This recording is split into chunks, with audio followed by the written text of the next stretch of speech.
Alors, on est avec Emmanuel Boquet. Merci beaucoup, Emmanuel, d'avoir accepté l'invitation d'être sur l'accélérateur. C'est très, très apprécié. Merci à vous, merci à tous.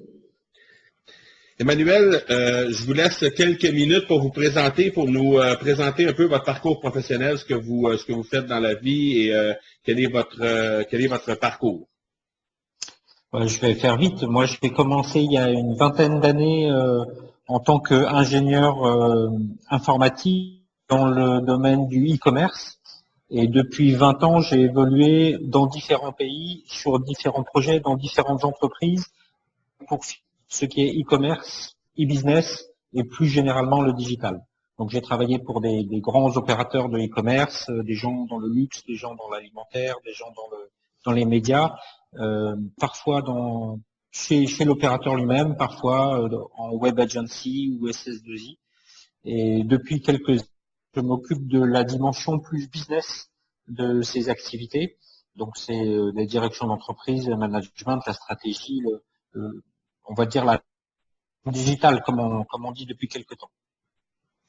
Et donc, depuis 10-15 ans, je suis à cheval entre la France et l'Afrique, particulièrement le Sénégal. D'accord. On va parler aujourd'hui de la puissance des stratégies digitales qui sont au service des entreprises africaines, spécialement au niveau local, régional ou international. Je vais tout de suite d'une première question. La transformation digitale des entreprises africaines, c'est un enjeu crucial pour le développement et pour tout le continent. Qu'en est-il réellement dans les faits et est-ce qu'il y a vraiment une stratégie qui est initiée par l'État pour permettre justement cette mutation-là, notamment au niveau du Sénégal où vous exercez votre pratique au moment où on se parle? Disons que les différentes entités étatiques ont une pression importante à la fois de la part de leurs partenaires internationaux et de la part des médias, et puis plus en interne de la part des startups qui veulent et faciliter le développement de ces entreprises, et de ces initiatives, et de ces grands axes stratégiques. Mais pour l'instant, en tout cas en Afrique de l'Ouest, les choses vont lentement. Et c'est plutôt sous la contrainte que les entités administratives, quelles qu'elles soient, que ce soit les gouvernements, les ministères, les entreprises nationales ou autres structures évoluent digitalement. Donc, elles comprennent lentement l'intérêt réel pour eux et donc petit à petit elles commencent à s'y mettre, mais pour l'instant ce sont encore des projets assez superficiels, ce qui font souvent des feux de paille.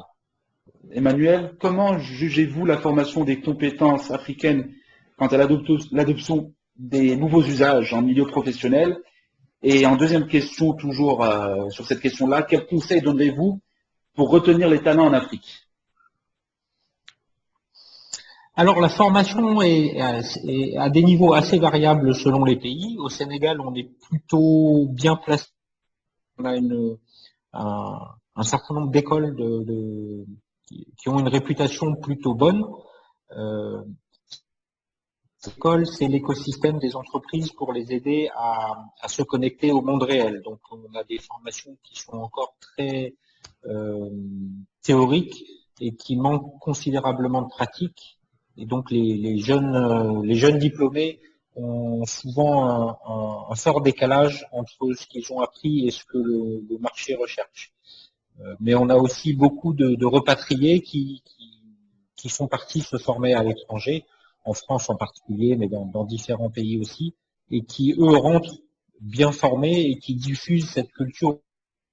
Donc l'un dans l'autre, on a un certain retard, mais c'est pas si grave que ça, et je pense que les choses sont en train de se normaliser.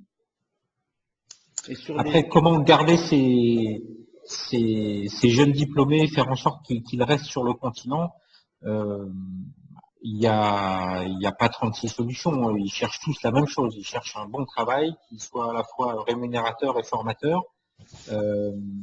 Et là, il n'y a pas de miracle. Soit le CE est fourni, ce qui est peu le cas encore aujourd'hui. Soit ils montent leurs propres entreprises et il faut pour ça qu'il y ait un tissu économique extrêmement dynamique. Et ça commence dans quelques pays, mais c'est quand même encore anecdotique dans la plupart des autres pays, donc c'est plus un rêve qu'une réalité, soit l'État prend les choses en main et pousse le digital de façon frontale, comme ça peut se faire au Rwanda par exemple. Mais donc, quel que soit l'axe ou les axes retenus, je reconnais qu'aujourd'hui, on a encore peu de pays qui ont vraiment saisi le problème à bras-le-corps.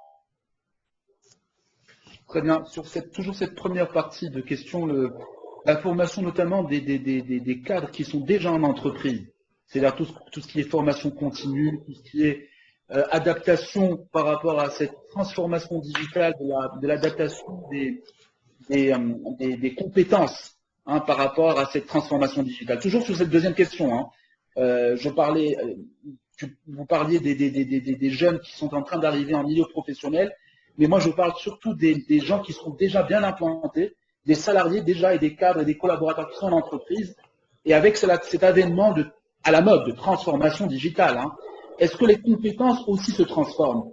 Et qu'est-ce qu'on fait notamment pour la transformation de ces compétences-là, pour accompagner cette transformation digitale? C'est surtout ça. Alors c'est une problématique qui est vraiment naissante au Sénégal. C'est pas, il n'y a pas de vague digitale, et donc les entreprises voient ça de façon un petit peu lointaine. Aucune, à part peut-être quelques opérateurs télécoms, ne se sont vraiment lancés dans une politique de formation de leurs employés au digital. Et donc, généralement, le digital, ça reste quelque chose qui est l'apanage d'une ou deux personnes dans l'entreprise qui ont été recrutées pour ça ou qui sont spécifiquement à l'aise sur ce domaine. Mais il n'y a pas de prise de conscience qu'il va falloir transformer les compétences et l'approche de l'ensemble des salariés d'une entreprise pour lui permettre de se transformer digitalement. Donc, je pense que c'est quelque chose qui viendra, mais il faut que les gens en soient convaincus, donc il faut qu'ils fassent leurs expériences, il faut qu'il y ait un plus grand nombre d'échecs pour pouvoir commencer à voir naître quelques succès. Surtout avec la mobilité aujourd'hui, tout ce qui est commerciaux ont besoin du digital pour vendre, et la mobilité aujourd'hui est essentielle, et ça passe automatiquement quand on dit mobilité, on parle de digital. Donc c'est pas l'apanage. Oui, on commence à voir apparaître des outils digitaux parce que le monde les a mis à disposition de la communauté. Donc on a des outils qui sont implémentés par certaines entreprises qui voient leur intérêt à court terme assez clairement sur ce genre de choses. Mais c'est souvent dans un cadre un peu ponctuel ou plutôt pour un usage spécifique et pas vraiment dans le cadre d'une transformation digitale de l'ensemble de la logique d'entreprise. Donc, vous avez cité les commerciaux et c'est effectivement un des usages assez fréquents, c'est d'aider les commerciaux à faire leur tournée, à optimiser mesurer leur performance et collecter de la donnée sur le terrain. Ça fait partie des choses qui commencent. Très bien. Justement, au niveau des entreprises sur le territoire africain, d'une part, quels sont les besoins précis que ces entreprises-là ont présentement pour réussir à vraiment réaliser leur transformation digitale, donc d'une part, et d'autre part, est-ce que pour combler ces besoins-là, est-ce que les entreprises ont tendance à aller vers des entreprises étrangères pour répondre à leurs besoins, ou si de plus en plus on fait confiance à des entreprises africaines pour justement nous aider dans notre transformation? Disons que les besoins des entreprises, c'est des besoins de clarté, de lisibilité du marché et d'être capable à la fois de comprendre ce marché et de pouvoir l'adresser, c'est-à-dire de connecter ce marché aux différents outils qu'il pourrait mettre en place digitalement pour les adresser. Et donc, il y a à la fois des choses qui sont de l'ordre du pur marketing ou des études de marché, et puis des choses qui sont plus de l'ordre des outils collaboratifs pour mettre l'organisation de l'entreprise en ordre de bataille pour aller adresser ces marchés. Et en termes d'appui, aujourd'hui, quelques entreprises font appel à des ressources étrangères, mais il faut savoir que les marchés africains sont des marchés qui sont plutôt minces, et donc les revenus digitaux potentiels, à part quelques pays exceptionnels comme le Nigeria, restent relativement modestes. donc les marges sont relativement faibles, les marchés sont relativement petits, et donc les moyens de ces entreprises sont très réduits.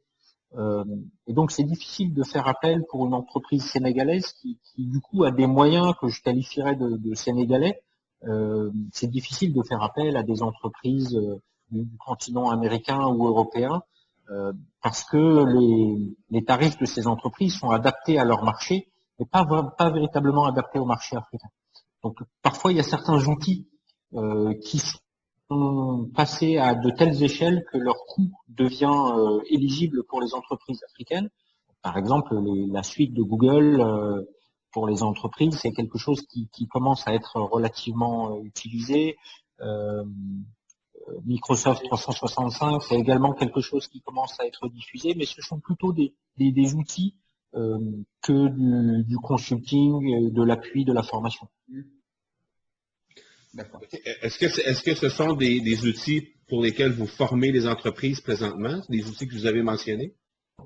Alors moi j'offre des services de formation plutôt sur des enjeux plus globaux, même s'il m'arrive de former sur des outils un petit peu pointus, généralement c'est plutôt des formations de l'ordre du business, c'est-à-dire combien coûte une campagne digitale d'acquisition de trafic sur Facebook, quels sont les outils pour optimiser les coûts d'acquisition, quels sont les coûts d'acquisition typiques et les taux de transformation classiques des différents canaux digitaux, ce genre de choses, de façon à finalement permettre à des chefs d'entreprise de construire leur business plan dans leur tête. Parce qu'aujourd'hui, ma perception de l'enjeu, c'est qu'il faut que ce ne sont pas les outils qui vont transformer les entreprises, ce sont les entrepreneurs. Et il faut que les entrepreneurs comprennent véritablement l'opportunité business que représente le digital. Le digital, ce sont des opportunités techniques. Oui, la suite Google peut faciliter les choses, mais la suite Google ne vous fera pas gagner d'argent. Elle vous en fera économiser. Mais avant tout, il faut que ces entreprises comprennent qu'elles sont capables d'adresser non plus 1000 personnes, mais 100 millions de personnes et que ça s'adresse pas de la même façon et que ce ne sont pas les mêmes coûts et qu'il faut mettre en place des processus, des procédures et des organisations qui sont différents et que cela a des coûts et que cela implique des revenus qui sont sur des échelles très différentes. Et pour moi, c'est ça la priorité aujourd'hui, c'est que les différentes entreprises se saisissent de ces opportunités parce qu'elles les voient comme des opportunités de business et non pas comme des opportunités d'optimisation de coûts, d'amélioration de techniques, de processus existants. D'accord. Donc, Emmanuel, pour la quatrième question, et on conclura par cette question-là, comment voyez-vous le futur, notamment de l'Afrique en matière de digital, de technologie, de création de nouveaux usages, et quelle serait pour vous la place du Sénégal dans ce nouvel ordre africain à horizon 2030? Pour moi, l'Afrique va être bientôt devant un choix, en tout cas devant une fourche de deux chemins qui divergent. Ou bien l'Afrique arrive à développer un tissu digital suffisamment dense pour que l'arrivée qui a jusqu'ici été retardée des grands acteurs internationaux, les Facebook, les Uber, les Netflix, toutes ces grandes entreprises mondiales qui vont déferler sur l'Afrique d'ici quelques mois pour certaines, quelques années pour d'autres. S'il n'y a pas un tissu digital suffisamment épais dans les pays africains, ces entreprises vont déferler en rasant tout ce qui existe. C'est-à-dire qu'elles n'auront même pas besoin de racheter d'entreprises, elles vont simplement s'installer et par le simple jeu de la concurrence, elles vont écraser et détruire toute concurrence possible. La deuxième alternative, c'est que le tissu digital de nos pays se développe et se solidifie suffisamment vite pour que le jour où ces monstres internationaux vont débarquer, ils se trouvent face à des économies structurées et que ils soient obligés, d'une part, de racheter un certain nombre de structures existantes et donc de s'africaniser, et que d'autre part, ils soient confrontés à une concurrence qui, certes, ne sera pas d'un volume véritablement dangereux pour eux, mais qui sera quand même obligé et qui va les obliger à poursuivre sur cette voie de l'africanisation et à délivrer un service qui sera vraiment adapté aux populations. Et je pense que ça, c'est vraiment une question que tous nos dirigeants et tous nos chefs d'entreprise doivent se poser, c'est est-ce que on va laisser faire le temps ou est-ce qu'on doit prendre le taureau par les cornes pour orienter délibérément l'avenir de l'Afrique vers l'autre. Et donc oui, pardon. Pardon, non, mais je voulais juste rebondir sur ce que tu viens de dire par rapport à effectivement s'africaniser. C'est ce qu'a fait notamment les 5 dernières années WWP, qui est un grand groupe de communication internationale, qui est parti en Afrique du Sud pour absorber notamment 3 grosses boîtes sud-africaines qui sont Cerebra, Kirk et Glue. C'est juste pour rebondir un petit peu sur ce que tu dis, et c'est ce qui est en train de se passer actuellement. Et ça, tu vois, c'est vraiment ce que j'aimerais qu'il se passe partout. Simplement, ça s'est passé comme ça parce que c'était l'Afrique du Sud et que l'Afrique du Sud a une avance digitale sur le reste du continent, à quelques exceptions près. Et moi, j'ai très peur pour le Sénégal, la Côte d'Ivoire, le Bénin, le Burkina. J'ai peur de raz-de-marée le jour où Alibaba va s'implanter au Sénégal. Il y aura plus personne. Les entreprises vont fermer. Donc ce que j'espère, c'est qu'un certain nombre d'acteurs de e-commerce, puisque c'est vraiment le cœur de mon expertise, je milite depuis des années, je dépense mon énergie sans compter pour faire en sorte que le tissu de e-commerce, par exemple, au Sénégal, se développe un maximum. Et aujourd'hui, je suis relativement content puisqu'on a une 50aine de sites de e-commerce sur un petit pays comme le Sénégal, ce qui est pas mal. Et donc, il faut que ces initiatives grandissent, des compétences qui se concrétisent et des expériences qui s'allongent autour de ces expertises-là, pour que l'arrivée d'Alibaba ne soit pas un raz-de-marée destructeur, mais soit simplement l'arrivée d'un acteur majeur du secteur et qui va simplement changer la donne sans détruire le marché. Dynamiser. D'ailleurs, vous avez publié un article sur votre profil LinkedIn qui parle justement qui donne un tour d'horizon du e-commerce au Maroc et on a une liste quand même assez importante d'entreprises qui font quand même bien les choses là, au niveau du e-commerce. Il y en a, ma foi, 218. Et je trouvais ça très intéressant pour les gens là, ne serait-ce que pour s'inspirer, d'aller jeter un œil sur comment ces entreprises-là font les choses, parce qu'il y en a vraiment dans toutes les sphères de commerce possibles. C'est vrai, le Maroc est un pays qui, je crois, est plutôt en avance en la matière. Peut-être sur la partie alimentaire, mais sur l'ensemble des autres domaines du e-commerce, je pense que le Maroc est plutôt solide. C'est un des tout premiers pays du continent en e-commerce, très probablement. Excellent. Alors, Emmanuel, le mot de la fin vous revient. Qu'est-ce qui s'en vient professionnellement dans les prochaines semaines, prochains mois pour vous? Eh bien, en ce moment, pas mal d'entreprises qui sont plutôt des entreprises non digitales, qui sont poussées par le marché ou poussées par leur maison mère à l'international, qui sont en train de s'engager de façon assez profonde, assez sincère dans une transformation digitale. Et donc, je pense que ça va être une de mes activités principales des prochaines semaines et des prochains mois, plus quelques entreprises un peu plus modestes qui se lancent dans le e-commerce ou qui veulent accélérer le e-commerce.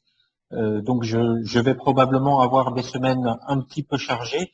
Et puis, il faut que je les cite également. J'accompagne la société dans les fintech, qui est une entreprise qui est en très forte croissance et qui pourrait être une des futures licornes africaines. Pardon, répétez le nom de l'entreprise parce que ça a coupé au moment où vous avez mentionné le nom de l'entreprise que vous accompagnez. C'est l'entreprise InTouch. InTouch. Son site, c'est intouchgroup.net, je crois, quelque chose comme ça. C'est une entreprise qui fait de l'agrégation de moyens de paiement et de services digitaux. Excellent. D'accord. Ben, on inscrit InTouch. Donc, je ferai une petite veille ce soir. Merci pour l'information. Ça fait plaisir.